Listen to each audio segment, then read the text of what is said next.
नमस्कार दोस्तों, नर्मदे हर। आज गुरुदेश्वर आश्रम से सुबह 6 बजे नहाकर मैया की पूजा किया और 6:30 बजे अपना सामान लेकर मैं निकल गया। ये रास्ता यहाँ से केडिया की ओर जाता है, जो लगभग 16 किलोमीटर में स्टैचू ऑफ यूनिटी है। स्टैचू ऑफ यूनिटी एक बांस पे बना है जिसकी ऊंचाई 163 मीटर है। ये पर्यटन के लिहाज से बहुत ही खूबसूरत सी जगह है। 31 अक्टूबर 2018 को स्टैचू ऑफ यूनिटी का उद्घाटन हुआ था। जो प्रतिमा सरदार वल्लभ भाई पटेल की है, इसके चारों ओर सौंदर्यीकरण किया गया है, जिसमें नौका विहार, cactus garden, flower garden, water sport जैसे बहुत सारी एक्टिविटी होती है। गुरुदेश्वर धाम के आसपास बहुत सारे रिसोर्ट बने हैं। यहाँ से मैं लेफ़्ट की ओर लेके अलीराजपुर की ओर का रास्ता पकड़ लिया, जो ये सकरा रास्ता है और खेतों के बीच से जाता है। ये रास्ता मनकुआ के पास से फिर केनाल रोड में तब्दील हो जाता है, जो लगभग 30 किलोमीटर तक केनाल के किनारे किनारे चलती है और उसके बाद फिर से सिंगल रोड पे बदलकर मध्य प्रदेश की सीमा तक जाती है। सुबह सुबह का वक्त है, तो आइए भजन सुनते हैं मैया का।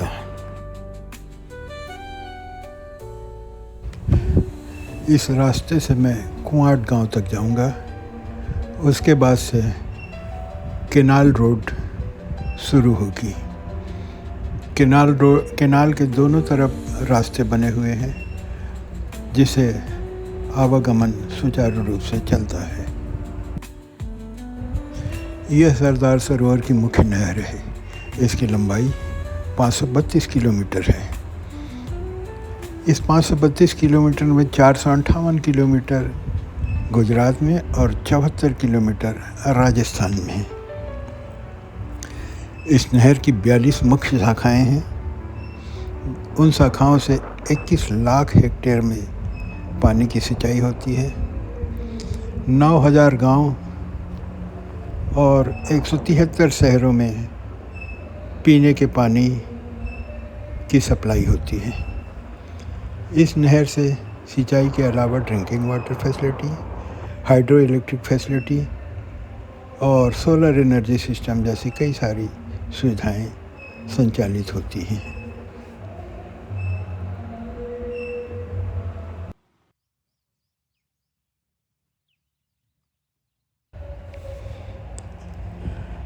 सरदार सरोवर बांध को बनने में काफ़ी वक्त लगा, जिसमें बहुत सारे गांव मध्य प्रदेश और गुजरात के डूब गए।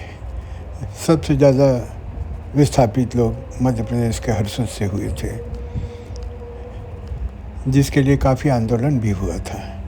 अंततः बांध की ऊंचाई बढ़ा दी गई और डूब में कुछ अतिरिक्त गांव भी आ गए। नर्मदा जी के इस बांध से नर्मदा जी के दोनों ओर बहुत सारे आश्रम और सिद्ध क्षेत्र, मंदिर सब एक एक कर डूब गए। लेकिन विकास की कीमत तो चुकानी पड़ती है। इस बार कीमत मैया ने चुकाई है। सोच कर कभी दुख होता है, पर क्या करें, कीमत किसी न किसी को तो चुकानी ही होगी। विकास जो करना है। नर्मदे हर।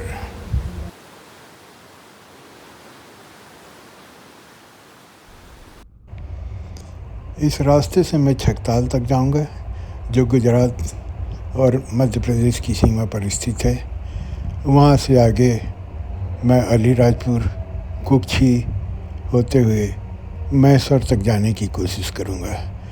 पर चूँकि देर हो रही है, इसलिए मुझे नहीं लगता कि मैं मैसूर पहुँच जाऊँगा। तो देखें मैया की कहाँ तक इच्छा है। चले मैया, धीरे धीरे चलते हैं। नर्मदे हर।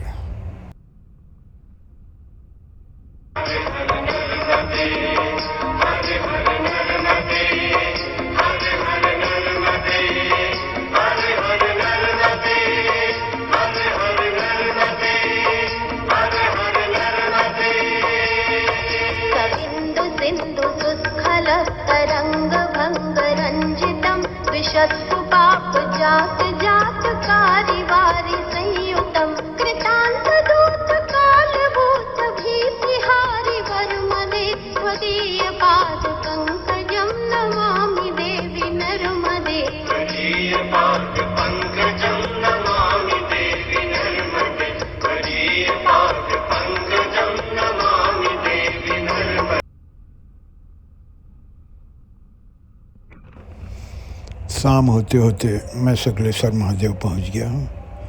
ये नर्मदा जी के किनारे एक शांत क्षेत्र है जिसमें एक शमशान घाट है और शुक्लेश्वर महादेव का मंदिर है।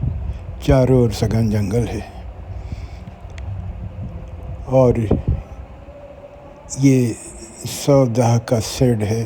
सामने एक चबूतरा बना है जहाँ पर 100 दाह होता है। ये मंदिर है।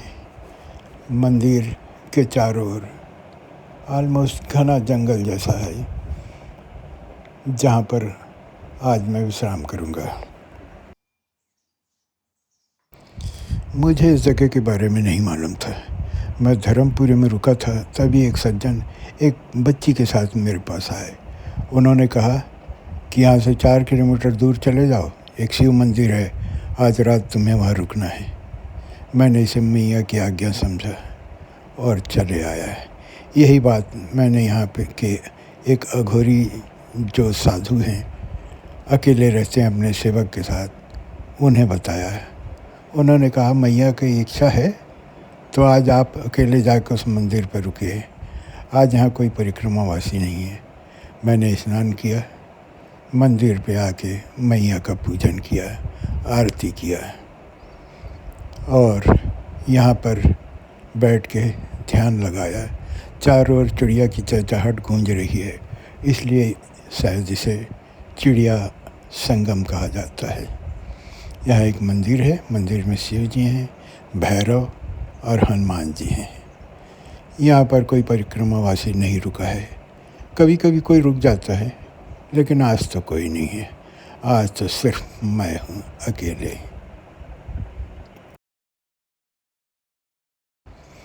अंधेरा घिरने लगा है। साधु जी ने मुझे भोजन के लिए आमंत्रित किया और खिचड़ी सर्व किया, जिसे मैंने खाया और मंदिर पे आ गया। यहाँ मैंने अपना टेंट लगाया क्योंकि मच्छर भी काफ़ी ज़्यादा हैं, सुनसान है, कोई जंगली जीव के आने की संभावना भी है। तो मैं टेंट में अपनी रात गुजारी और मेरी बात सच भी हुई, क्योंकि रात को कोई जीव ज़रूर आया था। उसने मेरे घी के डब्बे को और घी से सनी हुई बत्ती को ले गया। वो शायद कोई जंगली सीवेट रहा होगा, सारा सामान बिखरा पड़ा है। खैर कोई बात नहीं, नर्मदे हर। ये मैया की इच्छा है। मैया न जाने क्या क्या दिखाती है। वो शायद मेरे सब्र का इम्तिहान ले रही है। मेरे कपड़े सूख रहे हैं, इसे कोई नुकसान नहीं पहुंचा है। नर्मदे हर।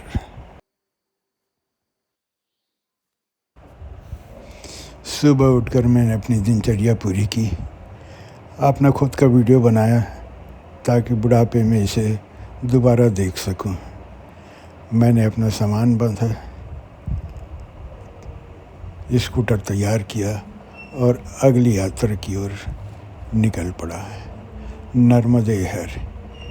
यहाँ से मैं नेमावर तक जाऊँगा। और आज मैंने अपनी रात इस टेंट पे गुजारी। हर हर महादेव।